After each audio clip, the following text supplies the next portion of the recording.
9वीं रात। मुरी गाय। बारकू आया कि नहीं? आज दोपहर में उस पर गुस्सा हुआ था। वह एक गाय को मार रहा था। दूसरों की हो तब भी गाय देवी है। जाओ, बारकू को उसके घर से ले आओ, श्याम ने कहा। शिवा ने कहा। वह बाहर बैठकर सुन रहा है, अंदर आने से सकुचा रहा है। श्याम उठा और बाहर गया। उसने बारकू का हाथ पकड़ा। बारकू को शर्मिंदगी हो रही थी। वह छूटकर भाग जाने के लिए छटपटा रहा था। श्याम ने उससे कहा, बारकू, तुम मुझे अच्छे लगते हो, इसलिए मैंने तुम पर गुस्सा किया। मुझ पर तुम्हें इतना गुस्सा आया? मैं तुम्हारे भाई की तरह हूं।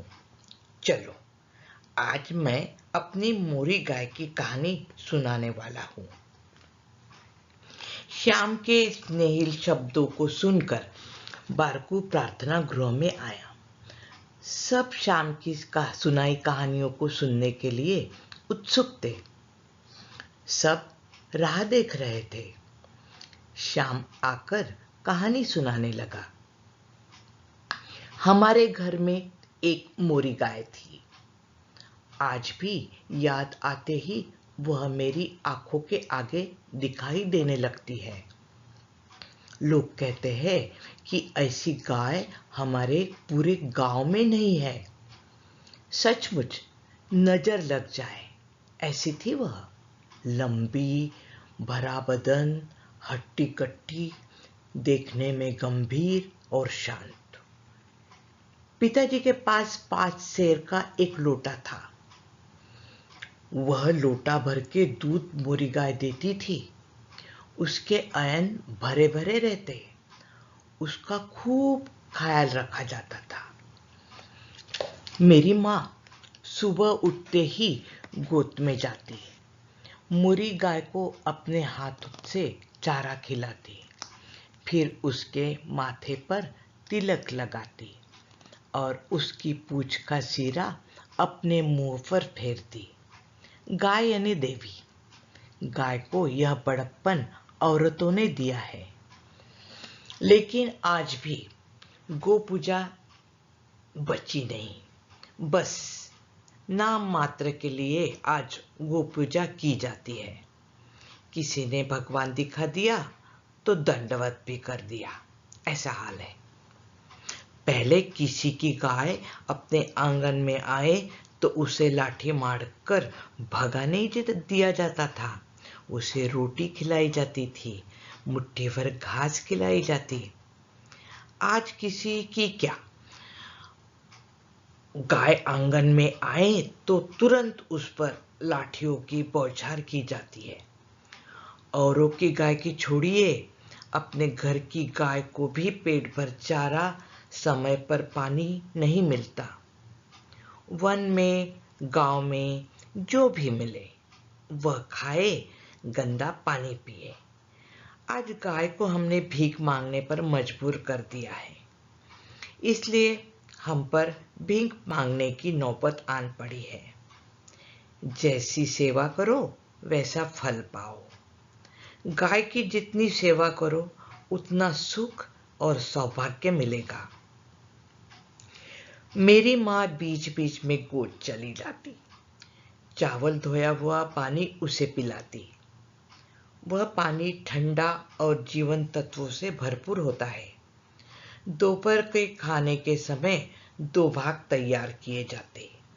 एक मंदिर के पुजारी के लिए, जो वह खुद आकर ले जाता था, और दूसरा गाय के लिए, जो ले जाकर उसे खिलाया जाता। गाय को इस प्रकार जो खाना खिलाते हैं उसे गोग्रास कहते हैं। माँ खुद अपने हाथों से गाय को गोग्रास खिलाती। मोरी गाय का भी माँ से बहुत प्रेम था। प्रेम करना चाहिए और करवा लेना चाहिए। देने से प्रेम दुगना होता है। मोरी गाय माँ को चाटती, माँ उसके गल कवल को खुजलाती। माँ जैसे जैसे खुजलाती वैसे वैसे मोरी गाय अपनी गर्दन ऊपर और ऊपर करती। माँ की आवाज सुनते ही मोरी गाय रंभाती। मोरी गाय का दूध माँ ही धोती थी। मोरी गाय किसी और को अपना दूध धोने ही नहीं देती थी। जो दे वही ले, शायद यही उसका न्याय था। और कोई उसके ऐन के पास बैठता तो वह उसे सूंघती। गंधे न गावह पश्चंती, गाय सूंघकर पहचान लेती है।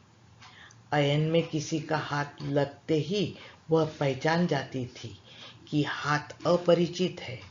माँ के अलावा कोई और हो तो वह लात मारती। वह सत्यवती थी, गर्विली थी। प्रेम न करने वालों को वह लात मारती, मानो कहती, पापी, मेरे अयन को तू हाथ मत लगा।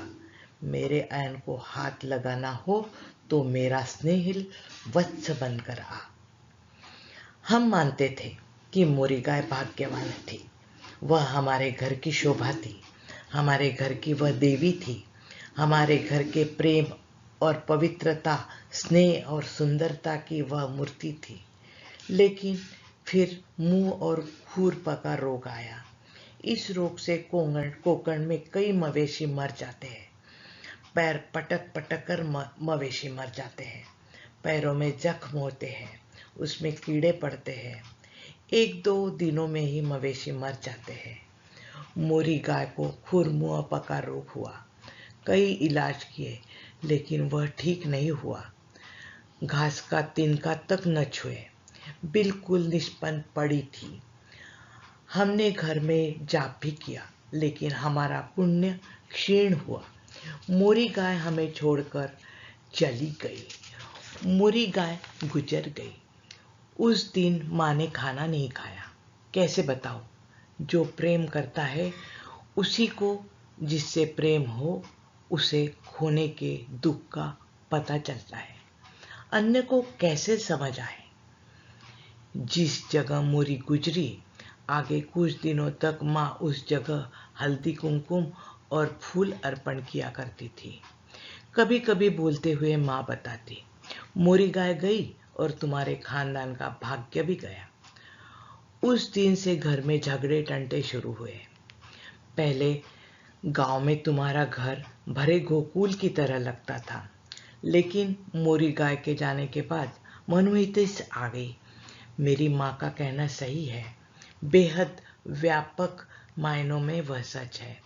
जिस दिन से भारत माता की मोरी गाय गई, जब से भारतीयों ने गाय को अपने से दूर कर दिया, उसकी उपेक्षा की, तभी से दुख, गरीबी, दरिद्रता, अकाल का अधिकाधिक असर होने लगा।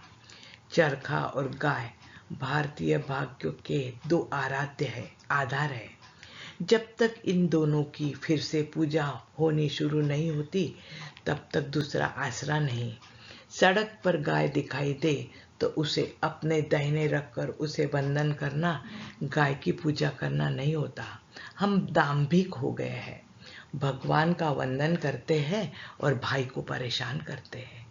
गाय को माता कहते हैं लेकिन उसे खाने पीने को नहीं देते हैं। उसका दूध भी अब नहीं मिलता, कहीं मिल जाए तो पसंद नहीं आता। झूठ मूठ का बंधन करने वाले को नरक मिलता है, दास्ता मिलती है, ऐसा कहा गया है।